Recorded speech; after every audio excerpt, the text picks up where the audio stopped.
This week, the Alps are humming with tension, and it's not just the gradients of the mountains. The 2025 Critérium du Dauphiné kicks off with one of the most anticipated pre-tour lineups in recent memory.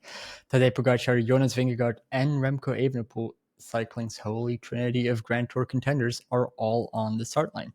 This race is normally a nice little warm-up for the main event, but this year feels a bit different. It's a statement, but whose will it be?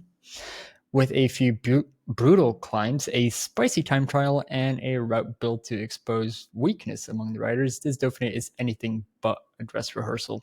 I'm Bram, and as always, I'm joined by Ethan and Joe, and let's dive right into the battles already.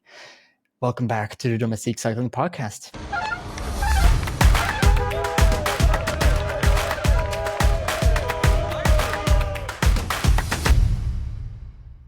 Lads, I imagine that you guys are exhausted from the past few weeks, and especially the past couple of days. Ethan, can you tell our audience what happened on Tuesday? On Tuesday, the Domestique site went live. After months of preparation, hard work from everyone on the team, it finally got to launch. And yeah, the feedback has been so lovely to see, and we're taking all the changes on board. So yeah, thanks to everyone out there for supporting us. Have you experienced the launch, Joe? Yeah, I think it's been great. I mean, we're improving, I feel like, as a team day by day, getting to know each other more, learning how to make improvements to the website. And like Ethan says, it's just been really nice to see the positive feedback. So yeah, I think it's been wicked. Yeah, I feel exactly the same way. It's been absolutely amazing to see a little bit from the outside, but just I've seen a lot of really great comments and a lot of really good content on the website itself as well. So if you haven't seen it yet, go check it out, domestiquecycling.com. But that's enough talking about ourselves, maybe. We're here to talk about the Critérium du Dauphiné, after all. One of the few races that is not yet on the palmarès of one Tadej Pogačar. Normally, I'd ask this question at the end of the podcast, but do you expect that to change in the next 10 days, Ethan? Yes. I mean,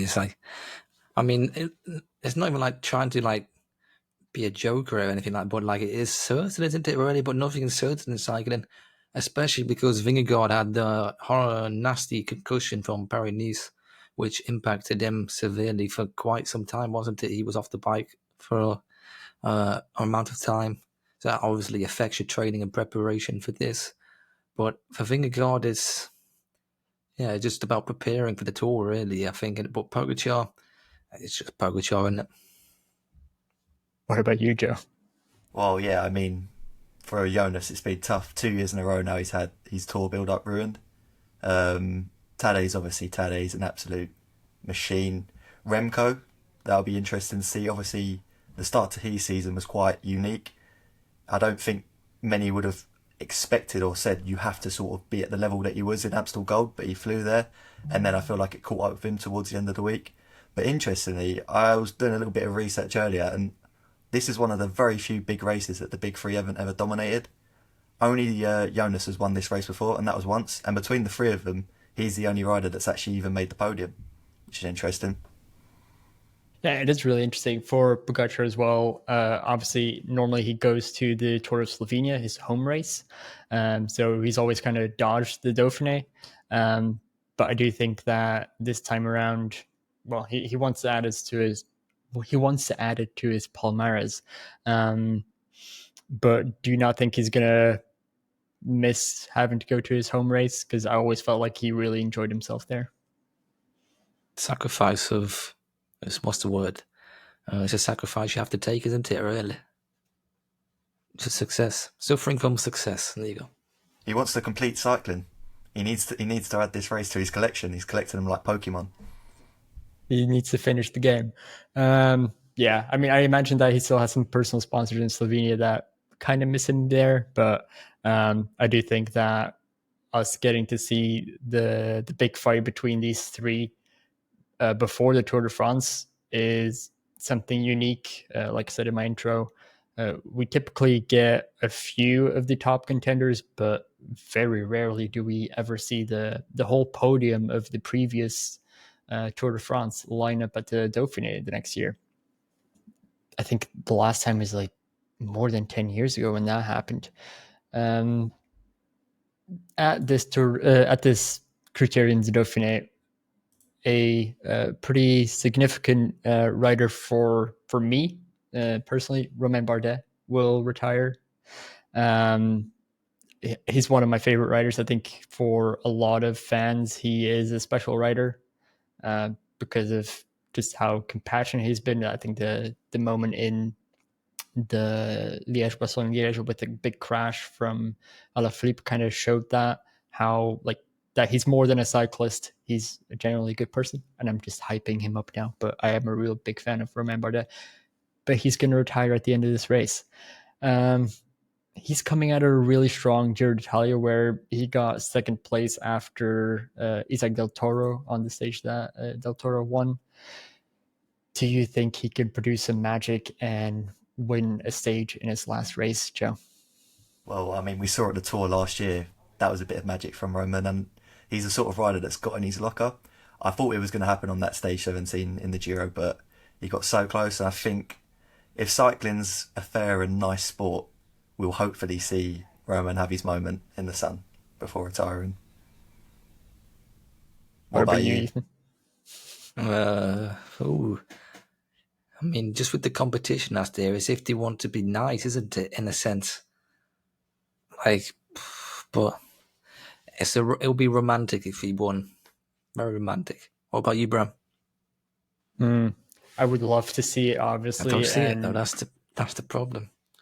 Like I do think there's a scenario that plays out, but I think Pogacar is not one to gift races away. I don't think Jonas is one to give races away. Remco, I could see him do it because I think he and Bardet have a pretty good relationship after the Vuelta from 2 years ago.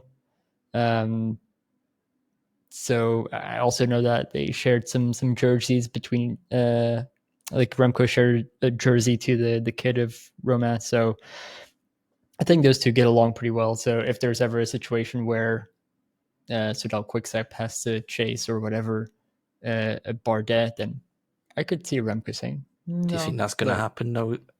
If No, Remco's but in that's that like shape? because we have Pogacar at this race, we have Vingegaard at this race. Yeah, it's never going to be up to Remco whether or not Bardet can win the stage. But you know, I think he's going to try. He's not going to go down without a fight. Obviously, you're never going to go down without a fight. Or your last chance, and like you've seen in the Giro, he kept trying, just to no avail. So, I mean, some guys go out in their last race without even trying, or well, not having the ability to really go for it. Just look at how someone like Jakob Fuglsang is going into his last season. You don't really see much of him. he's more of like a team kind of thing, isn't it? Really, for the goal of Derek G. So, yeah, but still, like a rider like a Fuglsang in the Giro, he could still have done something, and it's not like he was able to perform that much for G in the certain riders stages. in that team who can probably learn a thing or two, isn't it? Really, I don't want to name any names. Someone who probably should have retired a long time ago. So, a certain British rider. Yeah, a certain one, but yeah, you maybe should have gone out on a bang rather than prolong this. So yeah. All right, but okay, that means that we really like to see a Romain Bardet stage win. Very happy about that. Someone that we're also seeing line up on this stage race is Mathieu van der Poel. About 10 days after breaking his wrist. First off, does that surprise you? And can he actually do anything in these stages in terms of results, or is he just here to do kilometers? Ethan? Kilometers, and I mean, it's a credit to whatever Zwift workout he's been doing on that training, because flipping now, I need some of them ready for myself, but I don't know how you can come back that quickly after fracturing your wrist. Like, it just blows my mind, really, how quick cyclists can recover from things like that. I think it's also one of those things where maybe the fracture isn't as bad as Yeah. was initially feared, because there's already been photos of him on the road without a brace. When Tadej Pogačar broke his wrist at He was out for Liège. it was a bad one, a really bad fracture of his wrist. Yeah, I think he was off the bike for quite a while and continued to need a brace for it for weeks, if not over a month. So just to see Van der Poel riding without a brace basically a week after breaking it, it's kind of crazy. So hopefully the injury is not too bad and he can just not have too much of a disturb build up towards the Tour. How do you see that, Joe? Yeah, well, I mean, I think the first 3 stages all have over 2,000 metres of climbing. So if he's really going to be a contender for them stages, because they are sort of for the versatile sprinters / punchers, he would need to be in sort of top Mathieu van der Poel shape. And like we say, we don't know how that crash has impacted him. So maybe this is just going to be a case of just getting the kilometres in ahead of the Tour. Mm-hmm. So obviously for the GC, we have the 3 big names of Vingegaard, Pogačar, and Evenepoel. But there's also a lot of breadth right below that level. What are some of the standout names there that we need to keep an eye on? I think the Bahrain duo of Lenny Martinez and Santi Buitrago. I mean, both of them were very strong sort of Paris-Nice race, them sort of level races, and I think this is the year where hopefully in the Tour we sort of see the best of them. Obviously Martinez last year at the Tour, I think he got sent there almost like a punishment for leaving, and he had a tough race, but that experience would have done him a load of good for this year. And I think he's the sort of rider based in his Paris-Nice shape. He could have a great Tour de France, and this Dauphiné could be the perfect preparation to see how he's going against the big boys. Yeah, that's true. I agree. That's who I was going to mention as well, Lenny Martinez. But I also want to step in and also say Mathieu Jorgenson, because Vingegaard shape, if it's not there, I don't know what they're going to do really, because surely you'd at least make him a co-leader. Yeah, I mean, he finished on the podium of the Dauphiné last year. He was second. So I think he deserves that protector role. He also won Paris-Nice again this year. Yeah, and Dauphiné was very close. There was only 8 seconds in the end. I don't know if you guys remember that final stage. Yeah. He had Roglic almost on the ropes, and he was so close. I think that's the 4th closest GC ever at the race. So that's incredible. He'll be motivated. Jorgenson's also a rider that we haven't seen race for a while. Been off on altitude. So I think he's had a pretty good preparation. I've not seen any reports of injuries or incidents at training camp from him. Surely that must mean that they're also keeping him as a protected rider. Definitely. Yeah. All right. So in terms of sprinters, there's nothing to talk about here at this Dauphiné. There's basically no sprinter stages. There's no sprinters that are even lining up, I think, unless I'm mistaken. Provisional start list is this is a bit of a random one. Jonathan Milan. Okay, I hadn't seen him yet. It would make sense. It would make sense though, really. Lidl Trek's team, but from what I've seen, I mean, obviously he's going to the Tour for the first time. Yeah, so that's preparation, isn't it? Really, legs in. Yeah. I mean, it's probably unlikely he's going to be able to take a stage, but it'd be good for his legs, I guess.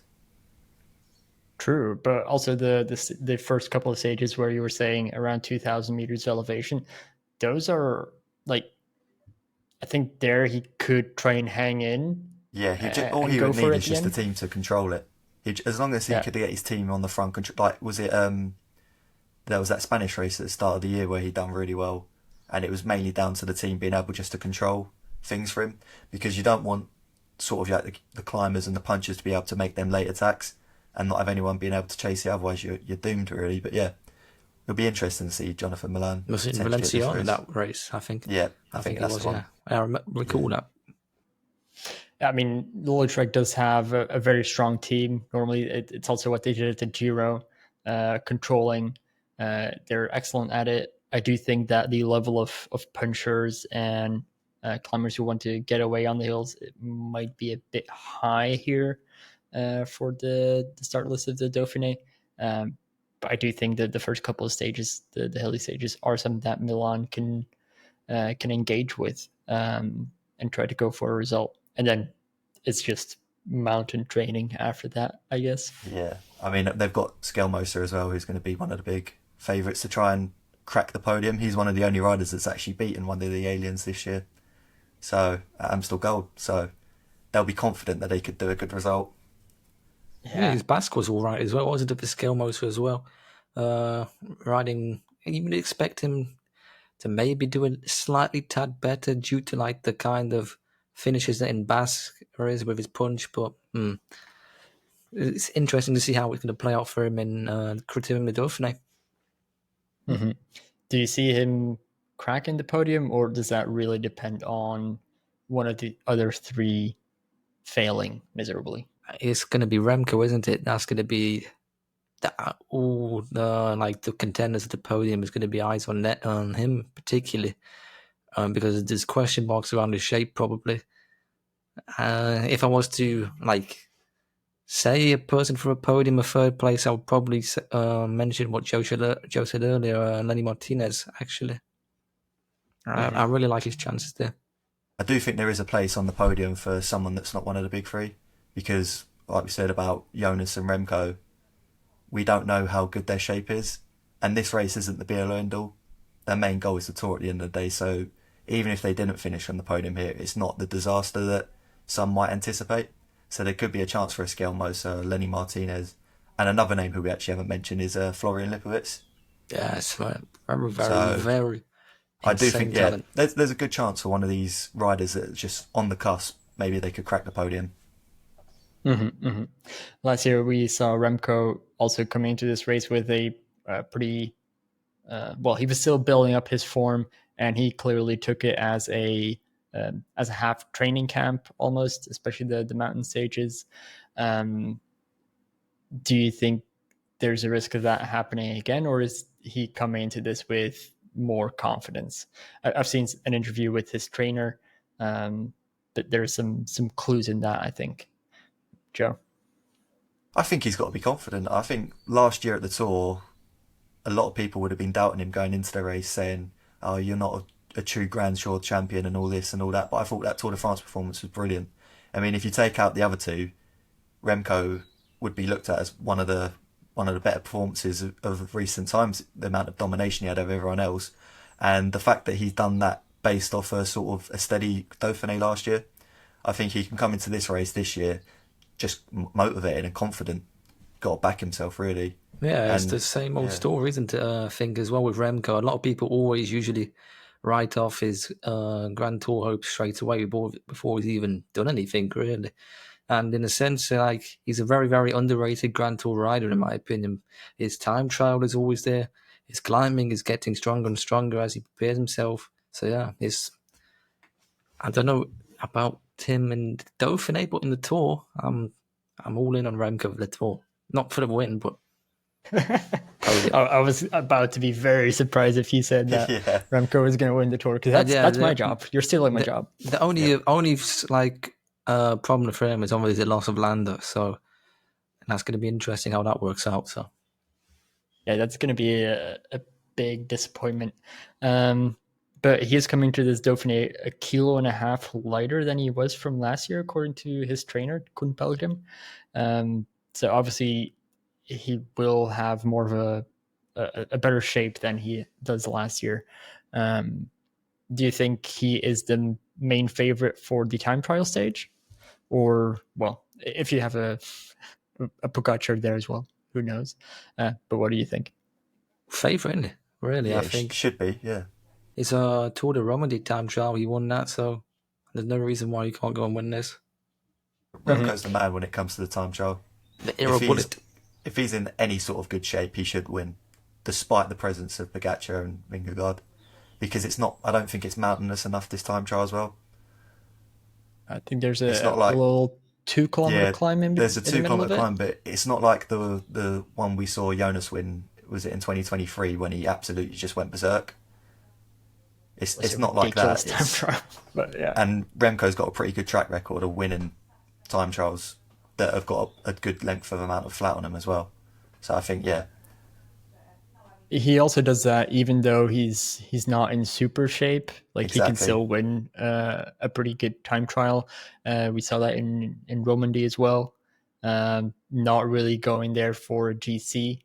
Well, an attempt at a GC maybe, but not for the win. But still take that time trial victory when he can. But there are, of course, still question marks. It's going to be quite a watch, I think, really, isn't it? Pogacar's time trial is kind of underrated on a flat, if you get what I mean. People kind of, like we seen in the Giro last year, where he pushed Ghana all the way in a time trial. So, yeah. And then, obviously, Vingegaard produced probably one of the best time trials ever. So, yeah, and that's going to be an all-timer, I think, to watch. It's like it's like a pre-entertainer for the Tour, isn't it? That's in a polite sense. Yeah, I mean, those three, they are going to go head-to-head in the mountains, but also in that time trial. It's kind of incredible that it is that way in modern cycling, where just the top climbers are now also just the top time trialists. You have to be good at everything, don't you? So if you want to like compete on all fronts in the Grand Tour nowadays, you have to have the know-how, the ability on the flat to position yourself, and obviously in the climbing width. So yeah, it's getting harder and harder and stronger. Mm-hmm. Stage 7, I just quickly want to touch on that. That is a super hard mountain stage. I think it has 4,800 meters of climbing over 131 kilometers. Like, is that still something you put in a preparation race? Because that is just like, that's a Grand Tour stage, isn't it? You got to prepare them for the Grand Tour stage by giving them a taste of it, don't you? You give the sprinters, well, obviously the one sprinter you mentioned, Milan, he can have some time to prepare himself against a time cut if he wants to stay in that stage, and things like that. It gives other riders the ability to learn the shape of Vingegaard, Pogačar, Evenepoel, and potentially conjure up a tactic, which is going to be very hard, let's be honest there. Yeah, I think they're going up the Col de la Croix de Fer, which is insanely long and hard climb. They're going up the Madeleine. I think there was one as well, the Valmenier, which I haven't seen before in a race. I don't know if you have, but that's also where they finish with a 16.5 kilometer climb. Well, I think just in general of a GC test, like that's more than a test. That's an exam for points, because we'll see some really interesting differences there, I think. It's going to be more than differences, isn't it? Yeah, and the altitude is going to be important as well. True. The first two climbs go over 2,000 meters. So, yep. That could be, on paper, it should be the stage that defines this race. But as we saw at the Giro, I would say that arguably the hardest stage at the Giro was a bit passive. So it just depends on the GC situation, whether riders are willing to push it on the first two climbs, because there's quite a long valley section between the Col de la Croix de Fer and the final climb of the day. So it has to take someone that feels really good that they can go early and they've got the team strength to get them through the valley. Because, like you said, Bram, that final climb is super long as well. So that's almost just a crazy effort on its own. Of course. The three are coming off of altitude, basically in the week prior. So do you still think that the altitude of above 2,000 meters, they've basically been sleeping at 2,500 for the past months? Do you think that that's still going to cause them issues? Not in with what they're doing nowadays. Their preparation, all the teams are prepared for it. I don't think it's really going to have an impact. But for other riders like that, I mean, for the people who are not the big three, you are you as a fan are going to want to see them at least try something, because we see it too many times, don't we, where they kind of give up really and just accept fate. You want to see them at least try something new and attack them from far out. So are you going to see riders try and go in that place where it's at high altitude to at least attempt something? I think we've mentioned a couple of names that will do that. I think Skelmos, we've seen that at Amstel. He's not afraid to do it. If he sees Pogacar go, he will go, even though we all have kind of accepted over the past few years that trying to follow Pogacar is going to burn you out. Too close to the sun, yeah. Yeah, it's more likely to lose you the race than whatever else. But I think Skelmos can do that. Buitrago can do that. Maybe Martinez, depending on his form. But yeah, I think we're looking at a couple of really interesting stages, 8 stages. So anything to add for this podcast? I want to mention, I'm going to mention, don't you? I do not. Uno-X. Of course. Of course. We couldn't forget. I want to mention Uno-X. And Tobias Harlan Johannesson again. He's going to be showing up in the Critérium du Dauphiné, and also Magnus Cort. I like Magnus Cort's chances, and obviously, as a fan, I would obviously say that. But with a realistic point of view, I think he has a great chance in the opening few stages, like Joe said, with the stages around 2,000 meters of elevation. And Magnus Cort loves that, doesn't he? So, yeah, no, that's a good shout, actually. Bias aside, that is a good, yeah. No bias. Yeah. Surprised Bram said Remco is not going to win. Yeah, well, we're coming to that. Right. To close off, we'll do some prediction rounds. Who is going to win this Dauphiné? Ethan, you've already kind of said it at the start, but you can go again. Pogacar. Then... Actually, do the podium. Yeah, that's what I'm going to do. I'm doing the Pogacar. Then I'm going to be bold and say Jorgenson second. And then third, I'm going Lipovic. Oof, Joe. I don't know what to say to that beyond just passing it on. Do I be boring and say Pogacar as well? I mean, you're going to look a bit... It's, well, typically boring can also be right. So yeah, it's just it wouldn't surprise me if Jonas or Remco turn up and fly, but just because of that bit of uncertainty, I'll probably just say Tadej. Second, it's hard. I don't want to put more on the podium because I do think there could be someone else sneak onto the podium. So I'll say either one or Jonas or Remco finish second, and I'll go Skelmos for third. The Remco propaganda machine next. What's your opinion? The Remco propaganda machine is going to say Tadej Pogačar to win, followed by Remco, and then followed by Jorgenson. I think after the time trial, Jorgenson has an insane time trial as well. I think the GC will look in a way that has Jorgenson ahead of Vingegaard, and that the team will probably ride for Jorgenson at that point. It's a big headache, isn't it? That selection you're going to have to make. I won't be able to make that if I was playing a certain game. Yeah, but you've got to think if sort of the situation that happens that Bram says and Jorgenson finds himself ahead, I'm sure Jonas will be willing to sort of work for... It's like Paradise, isn't it? If he works for Mathieu and Mathieu wins, then you know when the Tour de France comes around, Mathieu's going to give absolutely everything to Jonas. So it could actually work in that sort of scenario. Yeah, and that's a very good point there, actually. Well, thank you. I thought long and hard about it for 10 seconds. I said 10 seconds, so... Great. Well, if that's everything, I'm going to wrap up this Domestique Cycling Podcast. Thank you all for watching and listening. We'll talk to you after the Dauphiné. Bye-bye. Adios. Thanks.